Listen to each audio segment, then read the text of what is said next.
Well, thank you very much, everyone, for participating, doing some homework over your lunchtime. My intern is delighted that he's managed to outsource some work to you, just as I'm delighted to have outsourced work to him, as you can imagine.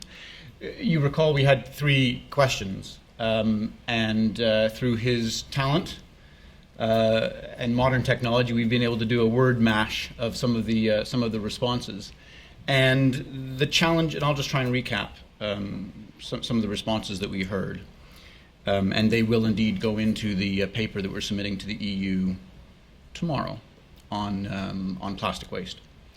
So thank you very much. The biggest challenges, of course, are ones that we all recognize, so around the softer elements of communication, of awareness, of education, of engaging with people in a way that makes it meaningful. No one wants to think about waste, as someone put it eloquently yesterday, but this sort of environmental numbness that Ryan alluded to, when people aren't aware of the environment that they're in, leads us to forget about what happens to these things when we get rid of them. And so I think that was one of the big challenges that people wanted to overcome. From a business perspective, same thing. How do we make the business case for sustainability? How do we recognize that actually sustainability need not mean we have to be more expensive as a business, or need not mean we have to be a lower performing business, that actually there's ways, as Method has shown, that you can see benefit in the long run and be a more sustainable business through other means. And of course, some people were saying our biggest challenge is lack of government support, but as you heard today, the door's open for collaboration. People can put forward ideas to come up with different solutions to the problem. People touched on some of the harder topics, like creating a whole value chain, making sure there's no piece in that value chain that's missing.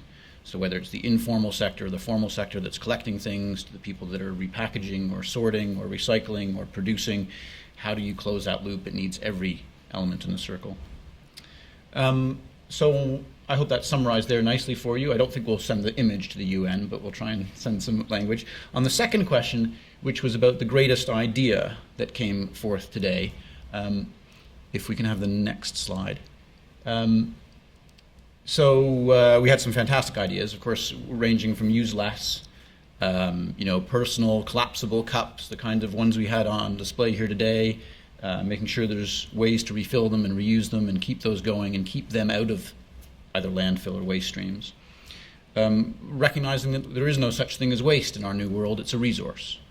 How do we treat all of these things as a resource? How do we extend their life or repurpose them or reprocess them in a way that they're useful to society?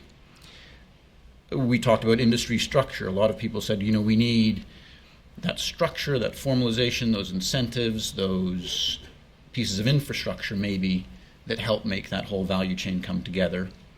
It could be heavy taxing. It could be PRS and EPR schemes. It could be other sorts of incentives, but we need those pieces to be put in place, or at least outlined.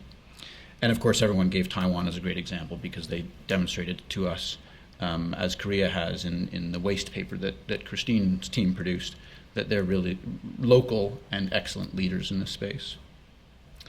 Everyone was obviously very impressed by Mike's presentation too, because a lot of people spoke about having some high-tech solutions to sorting out plastic, to doing complex stream recycling, to extending the use, that lifespan of plastics.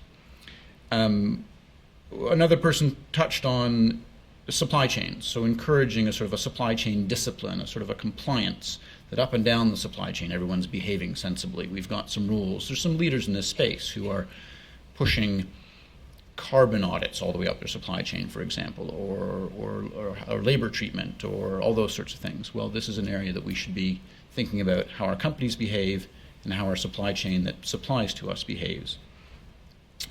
Someone put very smartly some of the ideas we've heard today.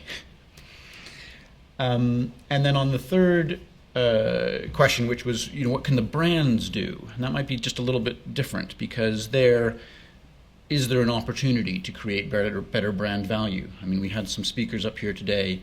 Doppler and Method, of course, demonstrated that it wasn't a business that they then applied from the outside in, a layer of sustainability, or tried to take a piece and make it more sustainable. It was kind of an inside out. We want to be a sustainable business. What can we do that's a business that brings benefit to the world and makes us sustainable, makes the world more sustainable? More specific ideas were things like a reverse supply chain. If businesses are getting really efficient at sending stuff out into everybody's hands, can they not do the same but in reverse? All those empty pallets, can they be filled with the empties and brought back? All those sorts of things that we've been seeing in certain places but not ubiquitous. Recognizing that we have to be open-minded. I think we've seen today some really creative, interesting innovations, and many of us in our day-to-day lives are thinking about how do we minimize, or how do we incrementally grow, or how do we do small-scale changes.